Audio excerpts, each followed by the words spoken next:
ॐ अखण्डानन्दसम्बोधो वन्दनाद्यस्य जायते गोविन्दं तमहं वन्दे चिदानन्दतनुं गुरुं शङ्करं शङ्कराचार्यं केशवं बादरायणं सूत्रभाष्यकृतौ वन्दे भगवन्तौ पुनः पुनः ईश्वरो गुरुरात्मेति मूर्तिभेदविभागिने व्योमवद्व्याप्तदेहाय दक्षिणामूर्तये नमः।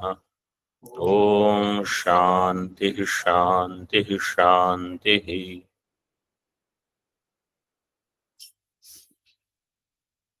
सातवां श्लोक का पाठ करेंगे एक साथ। अधिकारी च विषयः संबन्धश्च शास्त्रार्थफलं प्राहुरनुष्टयम्। अधिकारी च विषयः संबंधश्च प्रयोजनम। ये शास्त्रारंभ का फल है।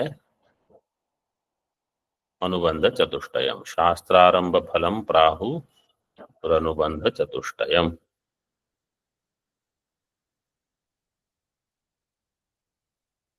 इसमें अभी देखो चार चीजें बताई गई हैं। पहला है अधिकारी। अधिकारी मुमुक्षु। मुमुक्षु के लिए और एक शब्द दिया ब्रह्म प्रमित्सु। और कोई ऐसा शब्द सन प्रत्यय लगा के? जिज्ञासु और प्रमित्सु का अर्थ क्या है? प्रमातुमिच्छु। ऐसे और कोई शब्द? बुभुत्सु। बुभुत्सु। बुभुत्सु बोद्धुम इच्छु। बुभुत्सु और मुमुक्षु नहीं, इसी संदर्भ में, मतलब ज्ञान की इच्छा के संदर्भ। कोई भी सन प्रत्यय वाला नहीं। प्रतिपित्सु प्रतिपत्ति की इच्छा करने वाला। प्रतिपत्तुम इच्छु।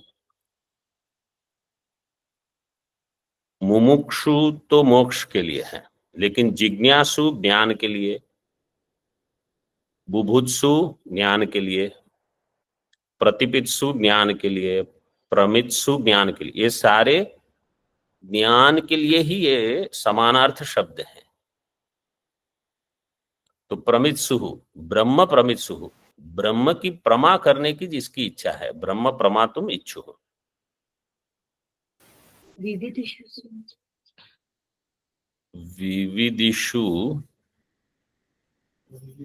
विविदिषु भी हो सकता है। विविदिषु।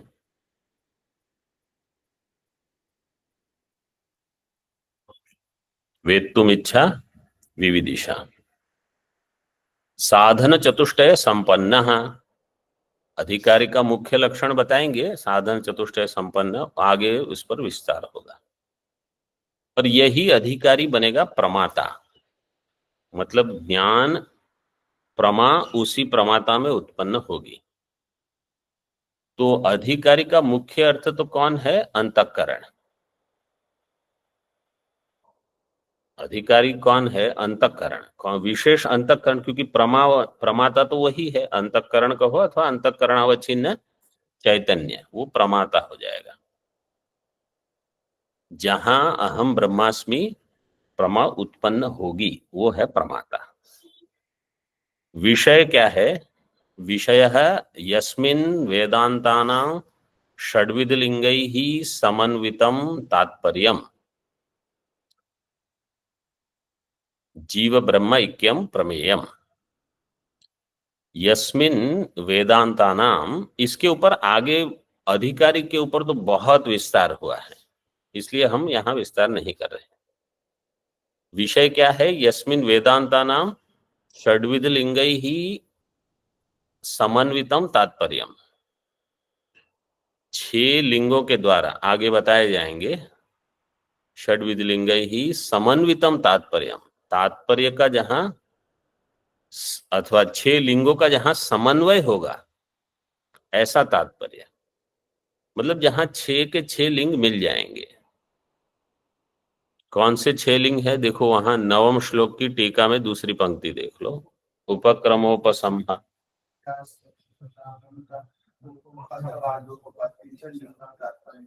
फिर से क्रमोपसंहारा,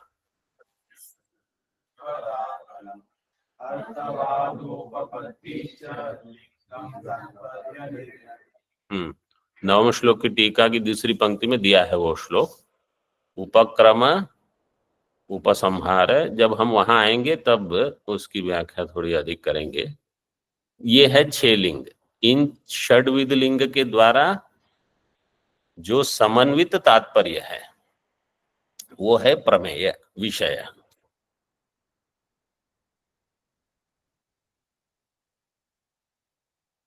अगर किसी शास्त्र का प्रमेय अथवा विषय केवल जीव है तो वेदांत का ग्रंथ नहीं माना जाएगा। और अगर किसी शास्त्र का विषय अथवा प्रमेय ईश्वर है, सगुण ब्रह्म मात्र है, तो भी वेदांत का ग्रंथ नहीं माना जाएगा। जहां इन दोनों का ऐक्य बताया गया है, केवल वही वेदांत का ग्रंथ है। तो जैसे अगर समझो, दृष्टांत के लिए ही कहता हूं, वास्तव में ऐसा नहीं है। जैसे पुराणों में ईश्वर का प्रतिपादन, समझो केवल ईश्वर का ही प्रतिपादन हुआ है, तो वो वेदांत का ग्रंथ नहीं माना जाएगा। लेकिन पुराणों में केवल इतना नहीं होता, कहीं ना कहीं जीव ब्रह्म ऐक्य बता देते हैं, लेकिन मुख्यतः ईश्वर की उपासना के लिए है वो सारे ग्रंथ। तो उसको वेदांत का मुख्य ग्रंथ नहीं कहा जाएगा, क्योंकि वहां ऐक्य में तात्पर्य नहीं है, केवल तत्पद का विचार है।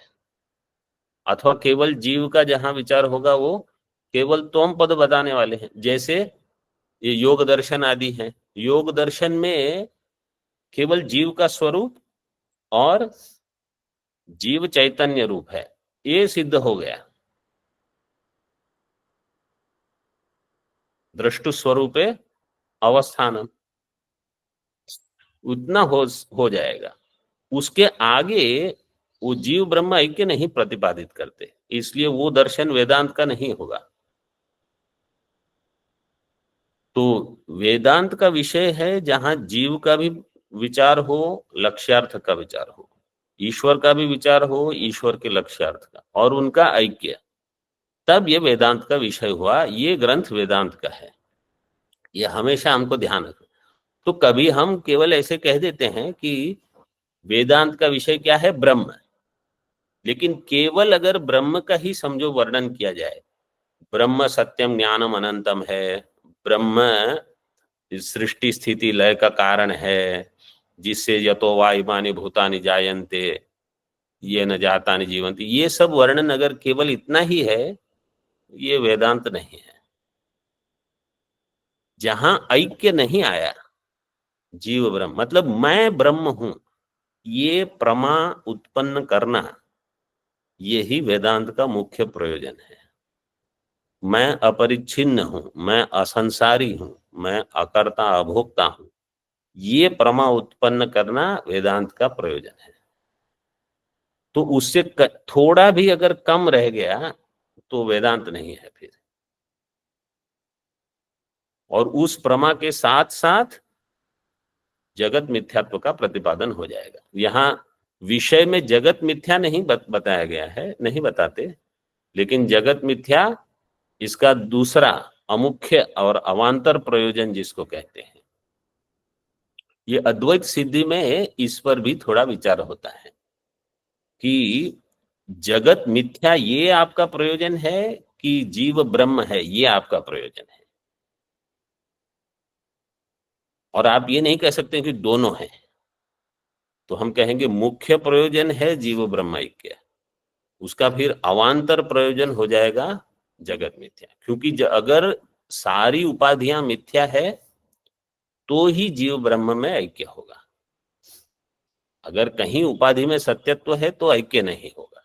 ऐसे ये विषय है। संबंधः विषयस्य ग्रंथेन प्रतिपाद्य प्रतिपादक भावो बोध्य बोधक भावो वा संबंधः। ये कल हमने थोड़ा देखा था। विषय का ग्रंथ के साथ, कहीं कहीं ग्रंथों में 3 संबंध भी बताते हैं। अधिकारी का प्रयोजन के साथ संबंध, विषय का ग्रंथ के साथ, अथवा विषय का प्रयोजन के साथ, ऐसे अलग अलग प्रकार से बताते हैं। मुख्य ये प्रयोजन है, प्रतिपाद्य प्रतिपादक भाव संबंध है। प्रतिपाद्य है जीव ब्रह्म ऐक्य, और प्रतिपादक है उपनिषद प्रमाण।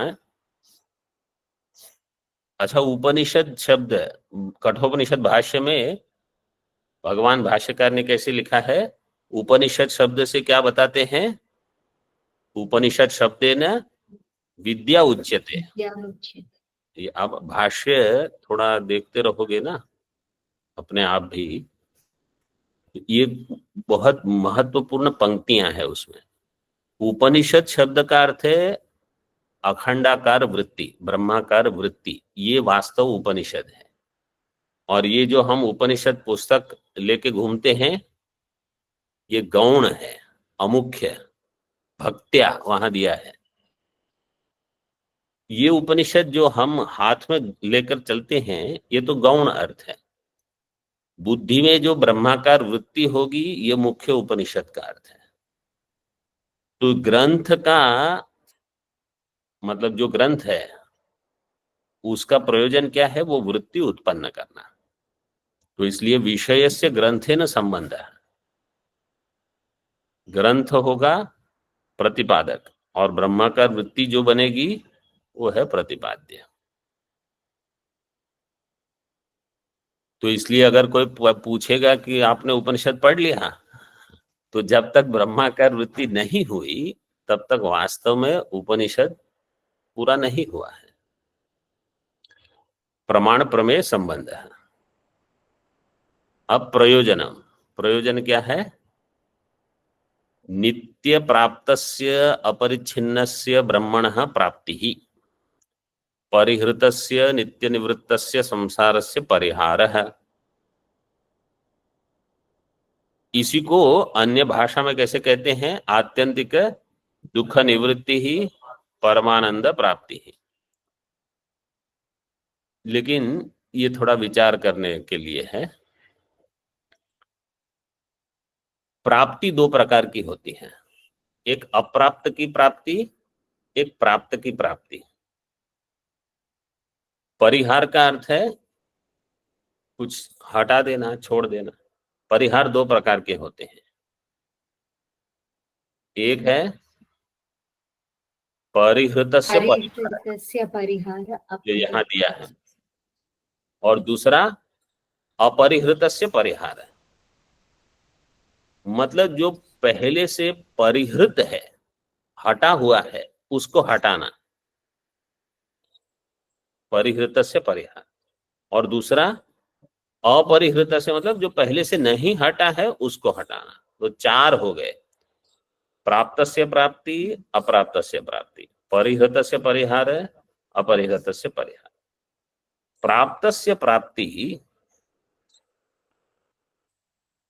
ज्ञान से होगी, अप्राप्त की प्राप्ति कर्म उपासना से होगी। जैसे पुष्प यहाँ पड़ा है, वो अप्राप्त है, उसकी प्राप्ति के लिए मुझे कर्म करना पड़ेगा। और माला जो है पुनः पहले से ही प्राप्त है, तो उसका केवल मुझे ज्ञान करना है कि अरे ये तो है मेरे पास। तो वेदांत जो बता रहा है वो प्राप्त से प्राप्ति बता रहा है। कैसी प्राप्ति? नित्य प्राप्त से प्राप्ति, जो नित्य प्राप्त है। नित्य प्राप्त क्या है? अपरिच्छिन्न ब्रह्म। मतलब प्राप्त तभी होगा जब वो मैं ही हूं। जो मैं नहीं हूं वो नित्य प्राप्त नहीं हो सकता। वो तो अनित्य होगा, जो मैं नहीं। तो जो मैं हूं वो कैसा है? नित्य प्राप्त। नित्य प्राप्त अपरिच्छिन्न ब्रह्म की प्राप्ति, ये है प्रयोजन।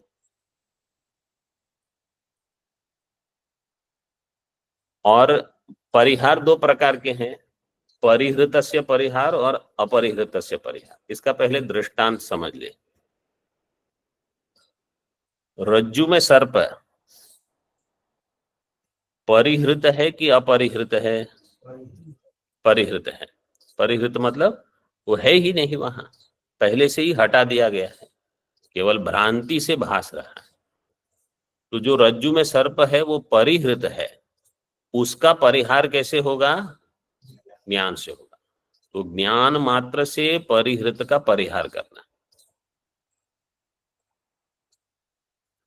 और अगर वास्तव में समझो कमरे में कोई सर्प आ गया, तो वहां केवल ज्ञान से उसका परिहार नहीं होगा, क्योंकि वो तो अपरिहृत है। उसका परिहार वो दंड आदि लेकर करना, वो कर्म करना पड़ेगा वहां, कुछ कुछ जो भी कर्म जो बताया गया, दो तीन थोड़े दिन सुबह कुछ, रात को कुछ। हाँ, तो वहां अपरिहृत से परिहार है, वो ज्ञान से नहीं होगा, उसके लिए कर्म करना पड़ेगा। तो परिहृत क्या है? संसार है। अब देखो ये जो वाक्य है ना, ये बहुत भारी है, क्योंकि जब हम पहले सुनेंगे कि जो अपरिच्छिन्न ब्रह्म है वो नित्य प्राप्त है और संसार है वो नित्य परिहृत है, तो हमको लगेगा कि ऐसे कैसे हो सकता है। तो अगर हम इसमें कुछ एक मात्रा भी यहां वहां लगाने की शुरू कर देंगे, तो वेदांत का प्रयोजन नहीं रहेगा, क्योंकि फिर कहीं ना कहीं हम उसमें कुछ कर्म मिला देंगे। वेदांत का कहना यह है कि ज्ञान से ही ये होगा, जो प्राप्त है उसका ज्ञान कर लेना, और जो नहीं है, संसार में जो दुख भास रहा है जीव को, ये मुझ में है, ये वास्तव में नहीं है आप में। जैसे सर्प वहां नहीं है, उसका परिहार ज्ञान से होगा। तो इसका एक और दूसरा क्या है, समझो हमने 20 साल वेदांत का अध्ययन किया, ठीक है, 20-25 साल, और अब मुझे कमर में दर्द हो गया, बैठ बैठ के कुछ ना कुछ तो दुख आएगा ही। जैसे कोई भी महात्मा ले लो, तो कुछ ना कुछ तो दुख होता ही है। अब आप कहोगे कि वेदांत ने तो कहा अत्यंत दुख निवृत्ति होगी, और दुख तो अभी भास ही रहा है, तो कहाँ वेदांत ने कुछ किया नहीं? तो क्या मैंने 25 साल क्या किया? वेदांत नहीं पढ़ा ऐसा तो कोई नहीं कह सकता, या कुछ ही समझ में नहीं आया ये भी आप नहीं कह सकते, मतलब कुछ तो समझ में आया ही। तो फिर दुख क्यों है? तो वेदांत ये नहीं कहता कि हम आपके दुख की निवृत्ति ऐसे करेंगे जैसे आप चाहते हो, ये समझ लेना है। हम दुख की निवृत्ति कैसे चाहते हैं? कि दुख का अनुभव मुझे ना हो, मतलब मेरे जीवन में दुख ना आए, ऐसी दुख की निवृत्ति हो जाए। तो वेदांत कहता है कि ऐसे दुख की निवृत्ति हम नहीं मानते, उसके लिए तो आपको कर्म करना पड़ेगा। तो वेदांत दुख की निवृत्ति कैसे बताता है? दुखा में कैसे कहता है? दुखा मीन्स मिथ्या। दुख मिथ्या है, अथवा आपका भोक्तृत्व मिथ्या है। मैं दुख का भोक्ता हूं, मतलब दुख का भोग हो रहा है मेरे द्वारा, ये बुद्धि ही गलत है, ये बता के वो दुख की निवृत्ति कर रहे हैं। अगर कोई ये मानता है कि वास्तव में सारे दुख एक दिन चले जाएंगे, उस दिन मैं मान लूंगा वेदांत का प्रयोजन हो गया, तो आप केवल प्रतीक्षा करो, वो ऐसा दिन कभी आएगा नहीं। कोई भी महात्मा ले लो आप, उनके शरीर में जैसे जैसे आयु बढ़ती है समस्याएं भी बढ़ेगी, क्योंकि शरीर का काम ही वो है, प्रारब्ध का वहां दुख दिखेगा आपको, सुख भी दिखेगा। तो दुख नहीं होगा ऐसा कभी नहीं होगा। हाँ, यही बुद्धि नहीं होगी कि ब्रह्म का देश काल वस्तु से कभी संबंध है नहीं, वो असंग है। तो दुख जहां से भी आ रहा है किसी न किसी कर्म के फल के रूप में आ रहा है। ब्रह्म का कौन सा कर्म फल है? कोई नहीं, तो संबद्ध नहीं है वो कर्म फल से, असंग है, इसलिए मैं मुक्त हूं। अगर हमने मान लिया कि मेरा कभी कर्म से संबंध हुआ था और ज्ञान से अब वो छूट जाएगा, तो ज्ञान से कैसे छूटेगा? ज्ञान केवल यथार्थ ज्ञापन करवाएगा। प्रमाण का प्रयोजन क्या है? यथार्थ ज्ञापकम प्रमाण, जो जैसा है वैसा बता देना।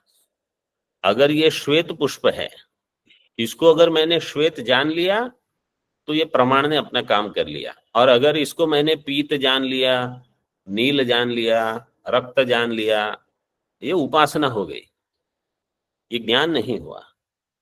आप अपने मन से कुछ मानते हो। तो ऐसे ही जो प्रयोजन भी है शास्त्र का, वो भी ठीक ठीक हमको बुद्धि में रहे कि दुख की निवृत्ति कैसे होगी? ज्ञान से होगी। ज्ञान से निवृत्ति मतलब जो नित्य निवृत्त है उसका ज्ञान हो जाएगा कि ब्रह्म में दुख नहीं है, लेकिन मुझ में तो दुख वास रहा है। तो आप देखो, जब हम कहते हैं मुझ में दुख है, तो अहम पद के साथ स्थूल शरीर का सूक्ष्म शरीर कुछ न कुछ जोड़ के फिर दुख का अनुभव होगा। जैसे ही आप शरीर हटा दोगे, उपाधि हट जाएगी, दुख भी नहीं रहेगा।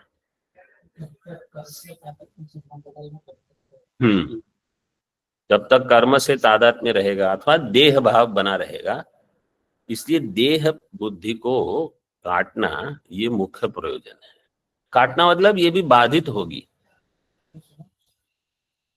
कष्ट होता है, पीड़ा होता है, परंतु दुख नहीं होता है। ये केवल शब्द प्रयोग है, शास्त्रीय नहीं है ये। कष्ट और दुख में कोई, वो केवल समान अर्थ शब्द है। कष्ट नहीं, कष्ट होता है लेकिन दुख नहीं होता है। और कष्ट की क्या परेगा? पीड़ा होता है, दर्द होता है, वो एक ही है सब। नहीं मतलब उस केवल देखो, विद्यारण्य स्वामी जी ने पंचदशी में कहा, न अप्रतीतिस्तयोर्बाध किंतु मिथ्यात्व निश्चय। अप्रतीति नहीं होगी, उसका बाध होगा। मिथ्यात्व निश्चय क्या है? ज्ञान के बाद मैं पुष्प नहीं देखूंगा ऐसा नहीं है। ज्ञान के बाद अगर मच्छर यहां बैठ के काटेगा तो क्या चुभेगा? तो सही, दर्द भी होगा। ये सत्य नहीं है। ये जो ब्रह्म की सत्ता है और जो इन अनुभवों की सत्ता है, ये भिन्न सत्ता है। ये ज्ञान हो जाएगा। तो सत्ता में भेद होने से ये सब मिथ्या है। परिहृतस्य नित्य निवृत्तस्य संसारस्य परिहारः एतद अनुबंध चतुष्टयम् पंडिताः शास्त्रारंभ फलम प्राहुः। जो विद्वान है, पंडित है, वो शास्त्र आरंभ का फल यही मानते हैं, अनुबंध चतुष्टय को। मतलब शास्त्र आरंभ करने का फल ये है। अनेन ज्ञानेन ग्रंथारंभ प्रवृत्तिर्भवति। अनुबंध चतुष्टय के ज्ञान से ग्रंथ का आरंभ हो जाएगा, मतलब हमारी इसमें प्रवृत्ति हो जाएगी। शास्त्रारंभ फलम बहुव्रीहि समास होगा। शास्त्रस्य आरंभः शास्त्रारंभः तदेव फलम यस्य अनुबंध चतुष्टयस्य। अनुबंध चतुष्टय का फल क्या है? शास्त्र का आरंभ हो जाए, अध्ययन का आरंभ हो जाए। अधुना अधिकारी वर्ण्यते चतुर्भिरिति। चतुर्भिः साधनैः सम्यक् नो युक्ति दक्षिणः भावी पुरुषो विद्वान् सम्मतः।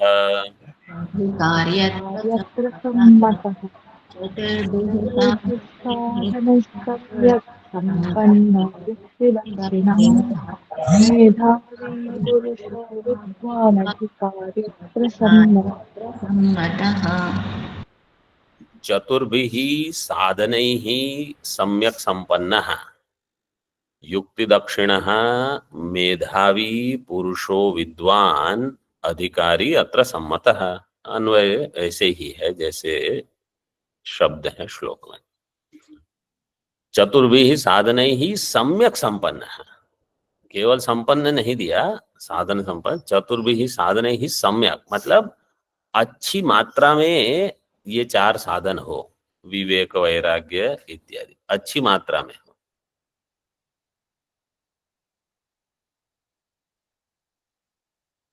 युक्ति दक्षिण, तो युक्ति में कुशल हो, मतलब विचार करने में सामर्थ्य हो जिसका, क्योंकि जब तर्क वगैरह थोड़ा भान हो तो पूर्व पक्ष को भी ठीक ठीक समझ सकते हैं, और अनुमान जो है तो हेतु सही है नहीं है, हेतु आभास है, किस प्रकार का है, आश्रय सिद्धि है, स्वरूपा सिद्धि है, व्याप्यत्व सिद्धि, और उपाधि, उपाधि आई तो कैसे उपाधि को घटाना, थोड़ी युक्ति जो करने में समर्थ है वो अधिकारी है, ये दिया है युक्ति दक्षिण। विवेक चूड़ामणि में कहा ऊहापोह विचक्षण, जो ऊहापोह कर सकता है, मतलब दोनों पक्ष से सोचना। मैं सिद्धांती हूं लेकिन मैं ही पूर्व पक्ष बन के भी सोचता हूं कि अच्छा, जैसे वो चेस खेलते हैं ना, तो आप केवल अपना खेल नहीं खेलते, आप वो भी सोचते हो अच्छा अब मैं जो ये करूंगा तो वो ये करेगा, फिर मैं ये करूंगा तो वो ये करेगा, तो उनकी चाल भी आपकी कैसी बुद्धि में चलती रहती है।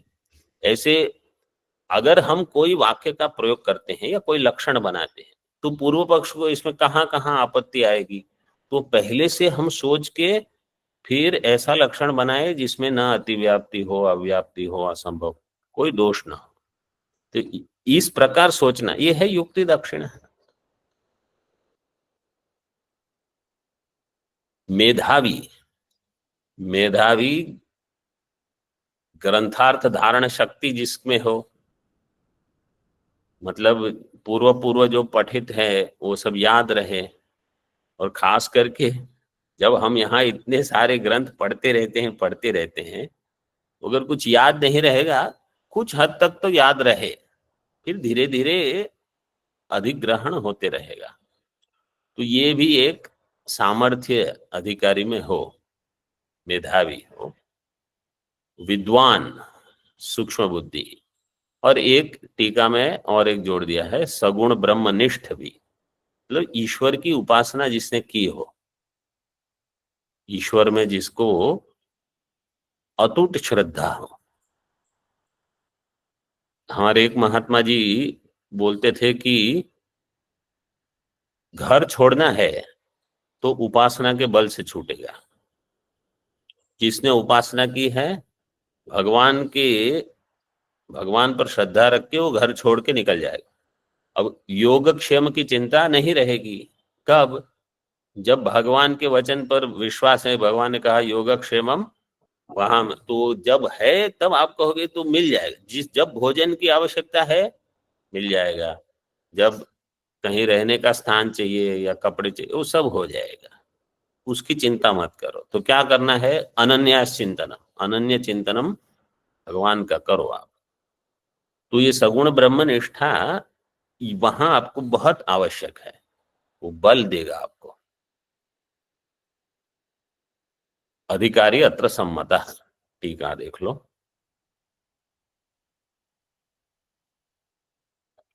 विवेकादि चतुर्भिः उक्त साधनैः सम्यक संपन्नः। सम्यक का अर्थ है अच्छी मात्रा में हो। इसका अर्थ क्या है? जैसे साधारण विवेक तो कोई बच्चा भी करता ही है। जैसे कोई कहीं कुछ चीज खरीदने जाना है समझो, वो व्यक्ति भी विवेक करेगा। उसको यहाँ कोई कहेगा कि ये चीज 50 रुपए में है, और वहां जाके कोई कहेगा कि यही चीज आपको 30 रुपए में है, तो इतना विवेक तो कोई भी कर लेता है कि यहाँ से लेना कि वहां से लेना, अगर वही चीज उपलब्ध है। तो ये विवेक आपको वेदांत के लिए भी इतने से पर्याप्त नहीं है। बच्चा भी जानता है विवेक कैसे करना। यहां विवेक का अर्थ क्या है कि नित्य अनित्य वस्तु। जब पहले मैं विद्यार्थियों को पढ़ाता था, मैं हमेशा ये कहता था कि जब बढ़िया भोजन हो भंडारे में, तो कितना भोजन करना और कब कहना कि नहीं अपने तो पाठ में विघ्न होगा, ये भी विवेक है।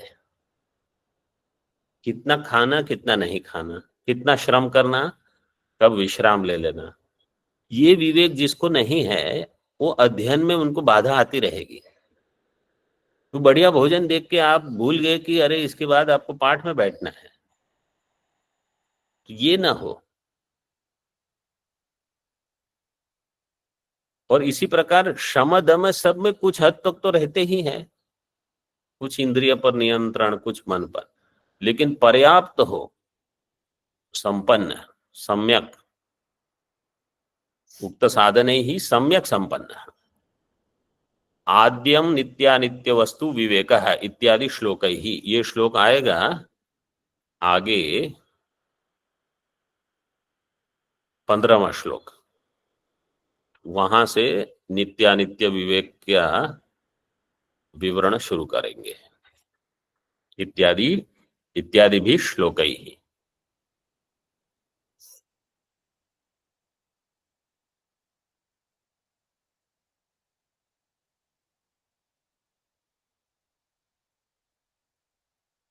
युक्ति दक्षिण,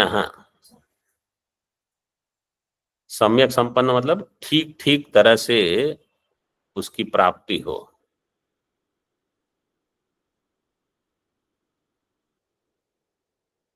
हाँ, कुछ प्रश्न है आपको? स्वामी जी, इत्यादिभिर श्लोकैः और इत्यादि, वो मुझे देखना पड़ेगा। इत्यादि भीर श्लोक ही, वहां रेफ छूट गया है। इत्यादि भीर प्रथम पंक्ति में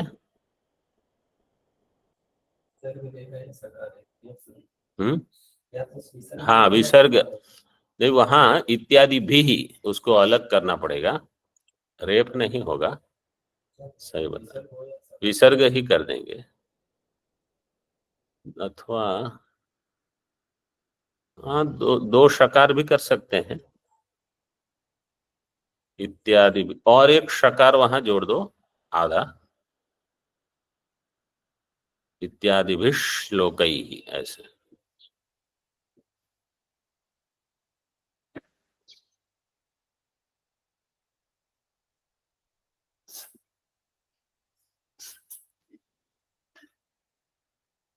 युक्ति दक्षिण, युक्ति दक्षिण पदवाक्य प्रमाणज्ञ अधीत तर्क मीमांसा व्याकरण इत्यर्थः। पदवाक्य ये हम श्लोक बोलते हैं रोज। हाँ, क्या है? यही में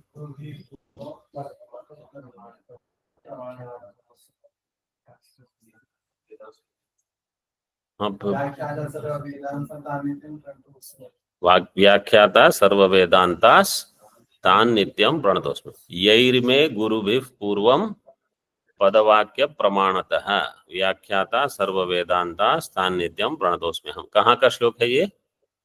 तैत्तिरीय उपनिषद भाष्य। ये शांति मंत्र का ऐसे मत कहना, ये है तैत्तिरीय उपनिषद भाष्य के आरंभ में भगवान भाष्यकार ने ये श्लोक लिखा है, तो हम हमेशा याद रखते हैं, इसलिए वो रोज पाठ होता है उसका। तैत्तिरीय हर उपनिषद के पूर्व में भाष्यकार ने कभी एक श्लोक लिखा है, खास करके जो तैत्तिरीय के पूर्व का श्लोक ये और मांडुक्य के पहले जो 2 श्लोक लिखे हैं वो अधिक प्रचलित हो गए हैं। तो भाष्यकार वहां ये कह रहे हैं कि हमसे पूर्व में जो जो गुरु हैं जिन्होंने पद वाक्य प्रमाण से वेदांत का व्याख्यान किया है, उन सबको मैं नित्य प्रणाम करता हूं। हाँ, नित्यम प्रणतोस्मि हम। पदवाक्य प्रमाणज्ञ, तर्क अधीत, इसका समास विग्रह कैसे करेंगे?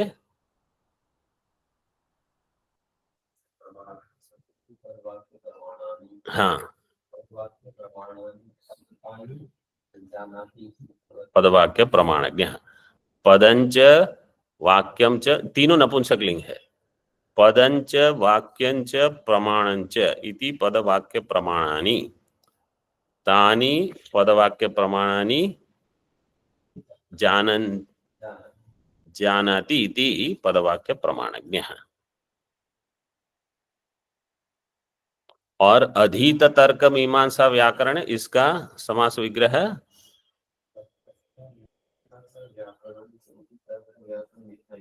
तर्क मीमांसा व्याकरणानि, तर्कंच मीमांसा च व्याकरणंच इति तर्क मीमांसा व्याकरणानि। फिर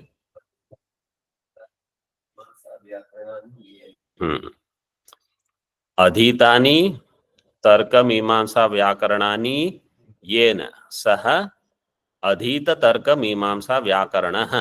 व्याकरणम नपुंसकलिंग है, लेकिन जब बहुव्रीहि समास में इसका, क्योंकि पुरुष शब्द है इसलिए पुल्लिंग में, तो पुल्लिंग में उसका व्यवहार होगा। मीमांसा शब्द है, मीमांसा शब्द में धातु क्या है? मान,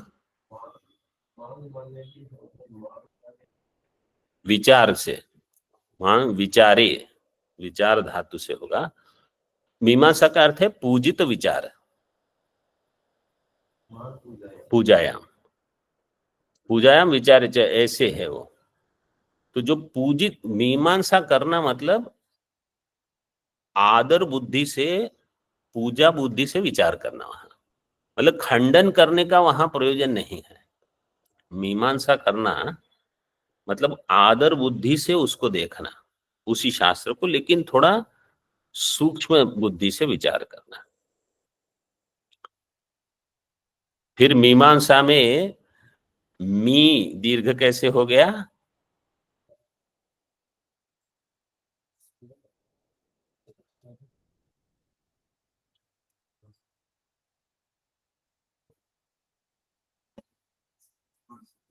मान बददान शान भयो दीर्घश्चाभ्यासस्य। तो सन प्रत्यय लगेगा, टाप प्रत्यय लगेगा मीमांसा के लिए, और दीर्घ के लिए ये सूत्र लगेगा मान बददान। चार धातु है, जैसे मान का हो जाएगा मीमांसा, दीर्घ हो जाएगा ईकार लग के मीमांसा। बद धातु से बीभत्स, बीभत्सा जो शब्द बनता है। दान से दीदांसा, और शान से शीशान, शीशांसयति, ऐसे शब्द बनेगा शीशांसा। तो मीमांसा का अर्थ ये है कि उसी शास्त्र को, जैसे हम कहते हैं पूर्व मीमांसा, पूर्व मीमांसा मतलब वेद के पूर्व भाग की मीमांसा। उत्तर मीमांसा मतलब वेद के उत्तर भाग की मीमांसा। लेकिन मीमांसा का अर्थ है पूजित विचार। पूजित विचार मतलब उसी को, जैसे षड्विध लिंग से देखना, अथवा वाक्य में प्रथम पद क्या है, बाद में क्या है, क्रम कैसे होगा।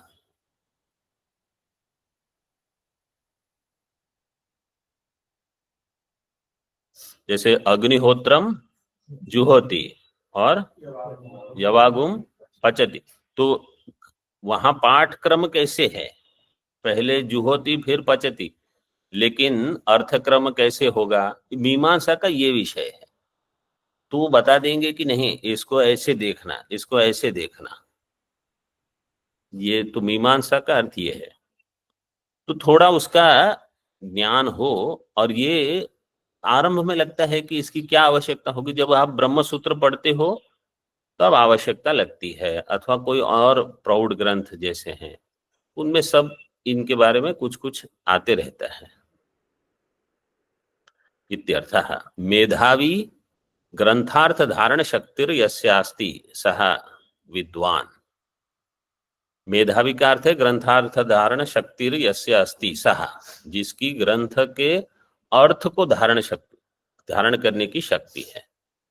मतलब केवल ग्रंथ को रटन करके याद कर लिया वो एक है, उसका भी लाभ है, लेकिन उसका अर्थ भी आपको याद रहना चाहिए। सहा, फिर विद्वान सूक्ष्म बुद्धि ही, जो विद्वान होगा सूक्ष्म चिंतन करने में समर्थ। सूक्ष्म चिंतन मतलब एक दिन में अगर 4 पाठ हो 5 पाठ हो तो बुद्धि थक न जाए, क्योंकि विषय सूक्ष्म रहेगा। तो ऐसा ना हो कि न बहुत हो गया, अब तो नहीं कुछ होगा। इतनी तो क्षमता होनी चाहिए। ये कभी आयु आती है जब कहते हैं कि बस बहुत हो गया, लेकिन जब तक आरंभ के जो विद्यार्थी हों उनको तो 10-12 साल तक ऐसे करते ही रहना पड़ेगा। और सगुण ब्रह्म में भी निष्ठा हो, इसलिए कह दिया सगुण ब्रह्म निष्ठा से। ऐसा जो अधिकारी है सो अधिकारी अत्र अस्मिन् वेदांत शास्त्रे सम्मतः सम्मतः सम्मतः कथ्यते इति।